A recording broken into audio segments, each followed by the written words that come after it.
transformaciones de vida de santos y santas, el inspirador ejemplo a seguir para el combate católico de hoy. Le invitamos a conservar la doctrina católica y la verdad depositada por nuestro Señor Jesucristo.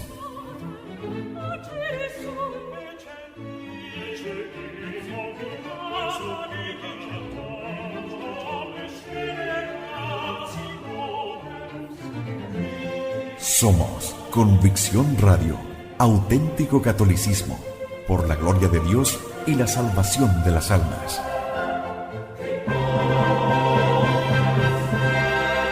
Convicción Radio.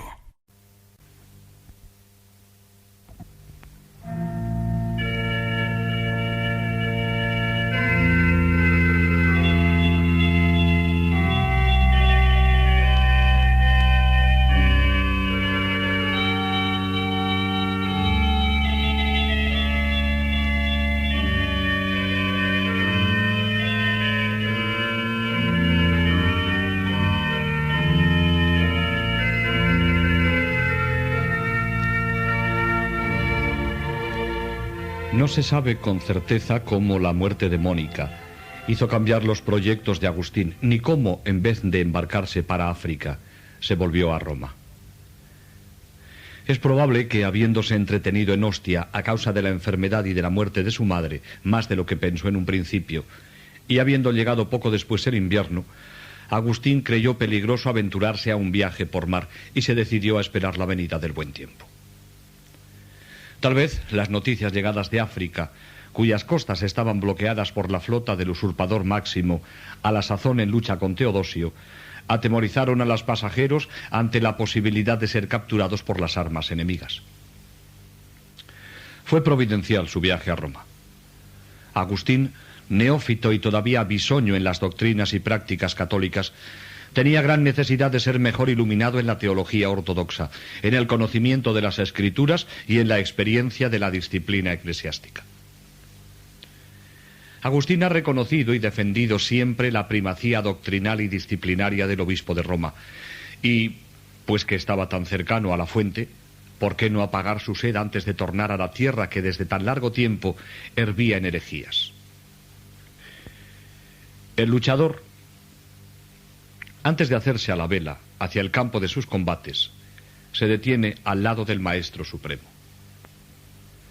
Además, estaban en Roma las tumbas, veneradísimas ya por los peregrinos de todas partes, de los apóstoles. Estaban allí las catacumbas, los vestigios y recuerdos de los mártires. Además, en Roma se daban cita a obispos, escritores y estudiosos de todo el mundo, y Agustín habría podido con mayor facilidad encontrar libros e iniciarse en las novedades de la cristología y cosmología elaboradas por los padres orientales. ¿Qué meses debieron ser aquellos en los que su espíritu estaba ocupado por las luchas de la nueva vida, la angustia de la madre perdida y la incertidumbre del porvenir? Se ocupó de la conversión de los amigos que un día había seducido con sus errores. Recogió muchos documentos relativos a los maniqueos con la idea de escribir más tarde alguna obra con que defender de los asaltos maniqueos a los incautos. Visitó los monasterios de la ciudad y estudió sus reglas y organización para tomar de ellas el modelo que iba a adoptar en el convento que desde tiempo atrás pensaba edificar en Tagaste. Encontró a los maniqueos tan infatuados como siempre y sumamente peligrosos para las almas sencillas que seducen con promesas de verdad y con sus apariencias de virtud. Siente la necesidad de desenmascararlos ante los cristianos y les opone la santidad de la Iglesia católica. Nadie mejor que Agustín podía hacer esto, ya que por 9 años había sido oyente maniqueo y había podido conocer a fondo sus libros y sus obispos. Tal es la finalidad de las obras acerca de costumbres de los maniqueos. Aun cuando hace poco tiempo que ha entrado en la casa materna de la ortodoxia, Agustín, con el fuego veloz de su talento, ha comprendido ya su alma y esencia en grado tal que puede escribir un libro sobre costumbres de la Iglesia católica. Pero no abandonó del todo Agustín su amada filosofía y hasta en Roma escribió el tratadito de Quantite Anime, que contiene en la tercera parte mucho más extensa que las otras, el primer esbozo de la mística agustiniana, esto es, aquella teoría de los grados ascendientes desde la vida vegetativa que nos identifica con los árboles a la contemplativa, que nos une a Dios y que ha servido de modelo a itinerarios místicos tan difundidos en la Edad Media. En estas obras, escritas junto a las tumbas de los apóstoles, está ya la prefiguración de lo que será hasta su muerte la obra titánica de Agustín, la defensa de la Iglesia, la polémica con la herejía y la indicación de cómo la criatura puede ascender al goce del Criador.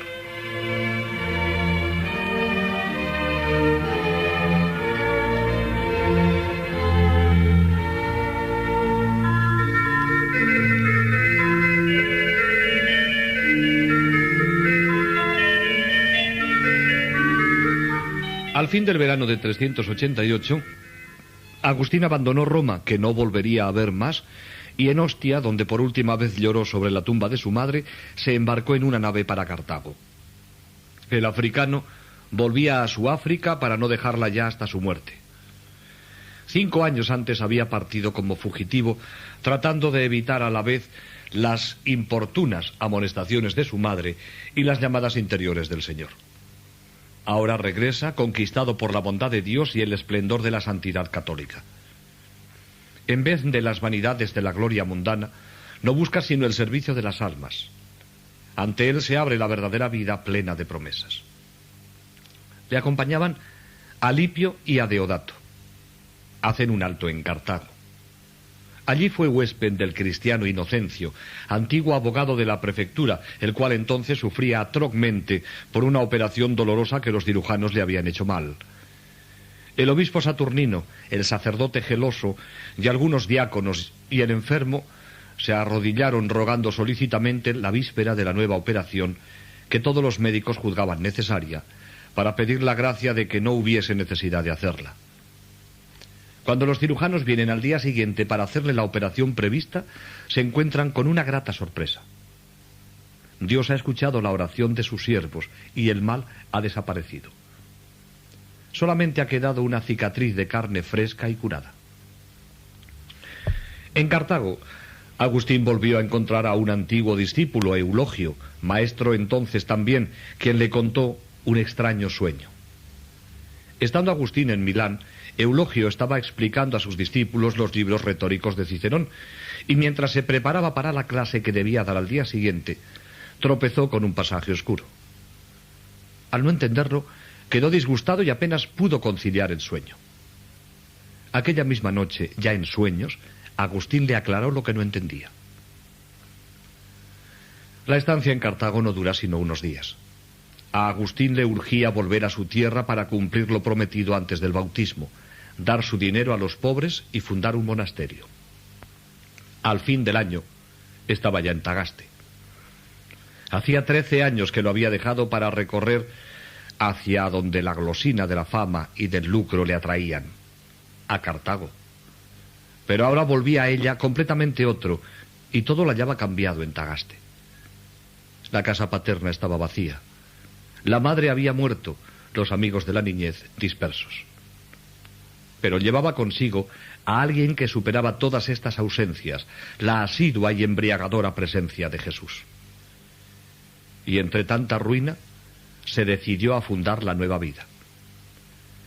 De los 2 ejemplos ilustres y decisivos que habían figurado entre los factores de su conversión, el primero, el del Victorino, lo había seguido inmediatamente abandonando la enseñanza de retórica. El segundo, el de Antonio, lo había imitado en parte renunciando para siempre a los placeres sensuales. Ahora queda finalmente imitarle también en lo demás, renunciando a los bienes paternos y recluyéndose en la soledad. Se instala en Tagaste con su hijo Adeodato, que cuenta entonces 17 años, y con sus amigos predilectos. Alipio y Evodio están entre ellos. Nebridio se ha quedado con su familia en los alrededores de Cartago, pero mantiene mucha correspondencia con él. La casa de Tagaste no era verdadero y propio convento, pero se parecía a un monasterio más que la quinta de Verecundo. Debía de haber cierta disciplina desde sus comienzos, aunque tan solo posteriormente redactase las reglas principales de sus monjes. Los días estaban repartidos entre la oración, el estudio y la conversión. Existía la comunidad de bienes y la asistencia también en común a los oficios divinos. Agustín permaneció en aquella soledad no perfecta poco más de 2 años. En el cenobio tenía Agustín necesidad de un poco de recogimiento, de ajustar sus cuentas, de ponerse a la par con la cultura católica de aquellos tiempos, de prepararse a las largas guerras que le esperaban. Los 5 años de vida italiana habían sido para él decisivos y providenciales, pero también agitados y fatigosos. Las 2 capitales, Roma y Milán, le habían dado bastante más de lo que él esperaba cuando entró en ellas, pero también le habían forzado a sufrir una disipación de espíritu al principio y a violenta tensión después, de tal índole que hubiese estropeado o arruinado a cualquier otro que no hubiese tenido, a pesar de su variable salud, un espíritu tan vigoroso como el suyo y la visible ayuda de Dios reconquistado. Ahora podía finalmente no descansar, pues no conocerá el reposo hasta que le entreguen a la tumba de Hipona, sino sumergirse en el mar sin fondo de las Escrituras, volver a meditar más despacio los problemas planteados y resueltos con prisa en sus primeras obras, terminar los libros empezados y, sobre todo, trabajar en sí mismo con el diario examen y contemplación para hacerse cada vez más sensible a los rayos de la sabiduría divina, esto es, Cristo. En aquellos 2 años logró, en efecto, terminar la música, empezado en Milán, y comentario al Génesis contra los maniqueos. Escribe La verdadera religión, que es una de sus primeras obras maestras. El maestro, en colaboración con su hijo Adeodato. Pero por pequeña que fuese la ciudad y Agustín manifestase su voluntad de estar retirado, no le faltaban las molestias, o mejor dicho, deberes que le distrajesen de la contemplación. Si llamaba a la puerta a Romaniano o algún otro de sus viejos amigos, como Luciano, por ejemplo, ¿cómo iba a decir que no quería verlos? Además estaban todos aquellos paisanos suyos, cristianos o no, que tenían necesidad de él. En su espíritu, a la antigua benevolencia se había sobrepuesto, sublimándola, la caridad, que hacía de aquella benevolencia obligación absoluta y además placer. Sabían que Agustín había tenido trato con gente grande, que su elocuencia, ya no vendida a los ricos, estaba al servicio de los pobres y de los perseguidos, que su fama había crecido desde que había abandonado el comercio del verbo retórico por el del verbo increado. Y a lo que parece, muchos se aprovechaban de esta su amabilidad. El amigo Nebridio, que no había podido unirse a él por no dejar a su anciana madre, pero que tenía ganas a medias, le escribía entonces en estos términos: con que, mi buen Agustín, es cierto que tienes el valor y la paciencia de preocuparte de los asuntos de tus conciudadanos y no te concedes ese descanso que tanto deseas. Pero dime, por favor, ¿quiénes son esos que te molestan a ti, que eres tan bueno? Esos me parece que no saben lo que tú ansías, lo que tú ambicionas. Yo les gritaré, les probaré que tu amor es Dios, que tu anhelo es servirle y estarle unido. Quisiera poder tenerte en mi finca y darte comodidad para que descansases. Y tus conciudadanos dirían lindamente que yo te había robado, pero no quiero decidirme a nada. Tú los amas demasiado, y ellos también a ti. Por varias razones no pudo aceptar la hospitalidad de Nebridio, pero mantuvo con él frecuente correspondencia, de la que nos quedan algunas preciadas cartas. Nebridio, convertido al cristianismo poco después, y después de haber hecho cristiana a toda su familia, murió todavía joven, sin haber podido volver a ver a su amigo. Esta pérdida le afligía mucho, aun cuando sabía que Nebridio había llegado ya a la felicidad perfecta deseada en común.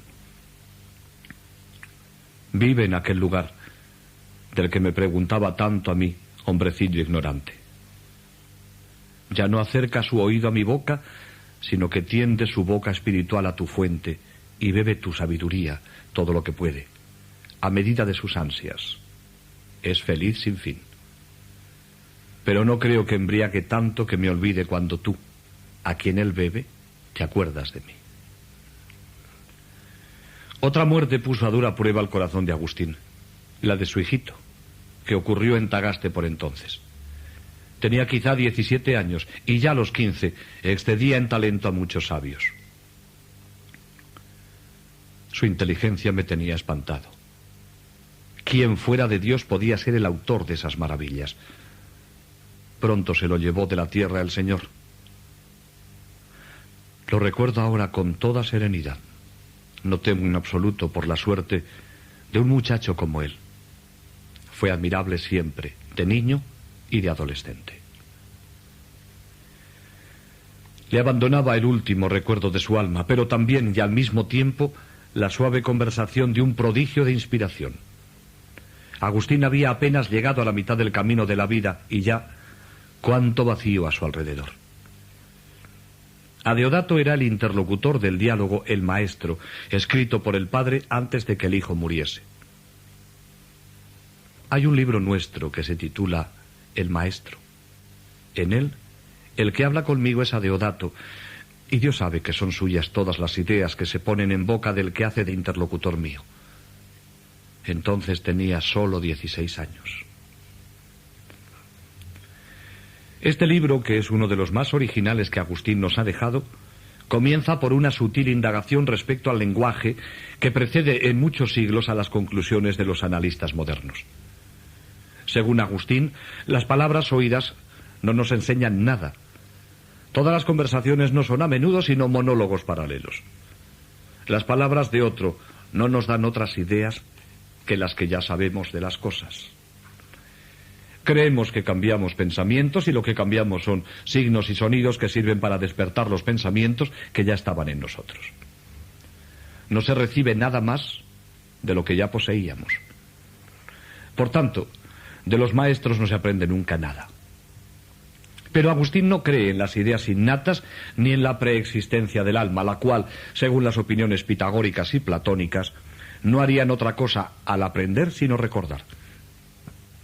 Pero si nuestro espíritu no ha aprendido antes de encarnarse y no aprende de los maestros, ¿de dónde le vienen las cosas que sabe? Hay un maestro trascendental, responde Agustín, que enseña las mismas cosas por medio de inspiración interior, tanto al que enseña como al que escucha, y este maestro no es otro sino Cristo, la eterna sabiduría divina. Toda alma le tiene en sí y le interroga, pero Cristo no responde sino en proporción a la buena o mala voluntad del que pregunta. Es Él, ya hable yo o me hablen, quien manifiesta el pensamiento de quien habla o escucha una misma verdad. Esta simultaneidad de iluminaciones hace creer que haya maestros y discípulos, pero en realidad no hay sino un solo maestro, Dios. El último libro compuesto en Tagaste fue el de La verdadera religión. Resumirlo significaría tanto como emprender la síntesis de su teología. Agustín posee ya en su integral riqueza la verdad católica, no ya aprendida de memoria, mutilada y entretejida de neoplatonismo, sino revivida con todas las repetidas pruebas de la experiencia y pensada una y otra vez con la fuerza de un pensamiento personal que se ha deshecho de todo maestro que no sea la revelación escrita y la iluminación interna. Ya no es el discípulo de Cicerón o de Plotino, sino de San Juan y de San Pablo, y no solo de San Juan y de San Pablo, sino de Dios mismo, de Cristo, de aquella sabiduría por la que es sabia toda alma sabia. La verdadera religión no es tan solo una apología contra los idólatras y los herejes, sino también un reepílogo de la fe agustina, un compendio no escolástico, sino despidiendo todavía el calor de la fragua del corazón, el documento de su adhesión total al cristianismo y de la gracia que la hizo posible. Ya no es aprendiz y bisoño, sino que puede hablar como maestro de la Iglesia. Ha revestido la armadura que le servirá para defenderla. En el humilde e inexperto catecúmeno de Milán ha nacido ya el doctor y está naciendo el santo.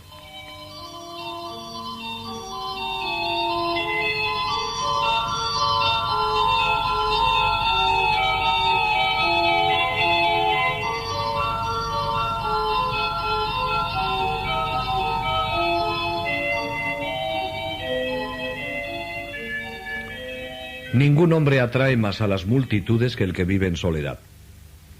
Antonio de Coma tuvo que huir a desiertos cada vez más lejos para evitar las turbas de peregrinos que le buscaban. La soledad le parece tan contra naturaleza al hombre común que los demás, con la excusa de admirarla, la destruyen. Y la de los santos, si no es turbada por los hombres, es poblada igualmente por los ataques de los espíritus malos y por las apariciones divinas. La de Agustín no era una verdadera soledad, tan solo una aproximación. Vida de retiro la podríamos llamar mejor que vida de ermitaño. Pero hasta aquella medio soledad le fue robada y por la voluntad de una muchedumbre. Había llegado a sus oídos algún rumor de que, poco más cerca o más lejos, querían hacerle obispo, que su fama se extendía cada día más por toda África, y aquella intención, que para otros habría sido esperanza, hizo nacer en él un temor nada cobarde. No se sentía digno de aquella máxima jerarquía entre los cristianos, ni capaz de llevar tal carga, después de tan pocos años desde su bautismo. Si antes había buscado la fama, ahora deseaba el incógnito. En Milán había ansiado ser presidente del tribunal y quizá de una provincia. Hoy quería vivir en silencio el único amor, Cristo y a sus siervos. Quería obedecer y no mandar. De cuando en cuando tenía que irse a Tagaste a despachar los asuntos que sus paisanos confiaban a su condescendencia, pero, precavido por humildad, rehuía los sitios en que sabía no había obispo. Sucedió que llegó a Hipona Regio, por entonces hacia finales del año 390 y a principios del 391, uno de aquellos altos burócratas, cristiano pero rico, a quien refirieron grandes cosas acerca de la conversión, sabiduría y bondad de Agustín. Este hombre, que ya era de edad y que probablemente empezaba a estar hastiado de los asuntos ministeriales, dijo a ciertos amigos cristianos que se habría sentido con fuerzas suficientes para renunciar a todo y retirarse a hacer vida más perfecta y digna de un cristiano si hubiese podido razonar con Agustín y oír sus palabras. Uno de estos cristianos de Hipona habló de este hombre y de sus intenciones en el cenobio de Tagaste, y Agustín, que tenía la idea de buscar un lugar al que trasladar su monasterio, sin más invitación, movido por un deseo que se avenía con un deber, se dirigió dejando todo otro que hacer a Hipona. Le fue a ver y se esforzó por persuadirle de que mantuviese la promesa hecha. Pero pronto vio que el viejo rico se asemejaba al joven rico del Evangelio. Hablando era todo fuego, puesto ante la estrechez de pasar a los hechos, era de nieve. Agustín insistía y él respondía: lo haré, pero jamás se resolvía a dar un paso. Había dicho primeramente que solo Agustín habría podido convencerlo. Agustín había venido expresamente a verle a él, le había hablado y él se dolía y vacilaba. Agustín, que conocía por experiencia la lentitud del ánimo cuando se trata de mudar de género de vida, no se dio por vencido y se quedó en Hipona.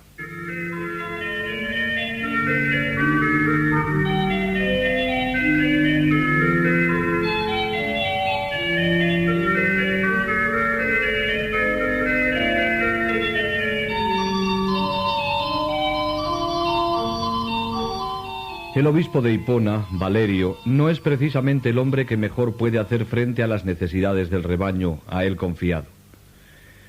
Él sabe muy bien algunas de las dificultades que encuentra y sufre con ellas. Tiene en contra su origen oriental. No solamente desconoce el púnico, sino que habla muy difícilmente el latín. La lengua griega le es más familiar. Sus predicaciones llegan muy mal a sus oyentes y además es ya bastante anciano. Sus fuerzas han disminuido con los años. En vista de esto, Valerio no cesa de pedir a Dios que le envíe un sacerdote santo y celoso. En todo momento aprovecha las ocasiones que se le presentan para poner a su pueblo al corriente de sus deseos y de sus oraciones. Los católicos de Hipona confían en la providencia y esperan la respuesta del cielo. Es natural que los días de fiesta Agustín fuese a la iglesia con los demás fieles, y uno de aquellos domingos Valerio volvió a decir que tenía mucha necesidad de ordenar un sacerdote que le ayudase. En aquellos tiempos era frecuente que no solo los sacerdotes, sino hasta los mismos obispos, como sucedió a Ambrosio, fuesen aclamados por el pueblo. Apenas Valerio comenzó a exponer sus penas, el nombre de Agustín acudió a los labios de todos. Todos lo conocen, han oído hablar de su juventud, de su conversión, de su ciencia. Un primer murmullo se acrecienta y todos claman que Agustín sea ordenado sacerdote. Rodearon al monje de Tagaste y por fuerza le condujeron ante Valerio gritando: «Agustín sacerdote, Agustín sacerdote».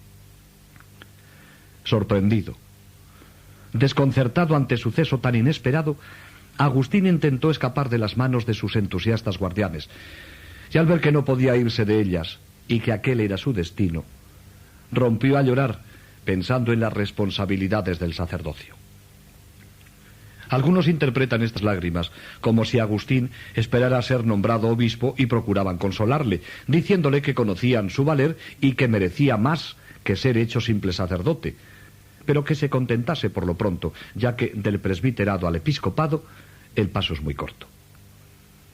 A Valerio, que sabía quién era Agustín, le pareció ratificar la designación aclamadora del pueblo, y así, el año 391, el antiguo retórico, a la edad de 33 años, fue ordenado sacerdote de Cristo.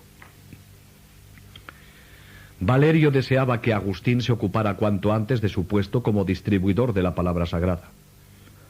Agustín le indicó sus deseos de que se le permitiera pasar unas semanas para mejor prepararse a una tarea tan difícil y tan noble. La carta que le escribe al obispo es un precioso testimonio de sus sentimientos y de sus deseos. Convencido de las dificultades del ministerio, suplica a Valerio le conceda el descanso de que siente necesidad para entregarse al estudio de la Escritura. No ha tenido todavía tiempo de leer los libros sagrados con toda la atención que se requiere. El obispo acepta los ruegos de Agustín, pero es muy poco lo que le concede. En la semana de Pascua del año 391 empezó la serie de sus sermones que tan solo la muerte debía interrumpirle. Una vez elegido sacerdote, Agustín tiene que pensar en ordenar su vida en Hipona y abandonar el retiro de Tagaste. Le cedieron un lugar para trasladar a Hipona el cenobio de Tagaste, y el mismo año Hipona Regio vio en los huertos de la Basílica Pacis el segundo convento agustiniano, en el que además de los amigos de la primera hora como Alipio y Evodio, entraron otros.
Convicción Radio, siempre por la verdad.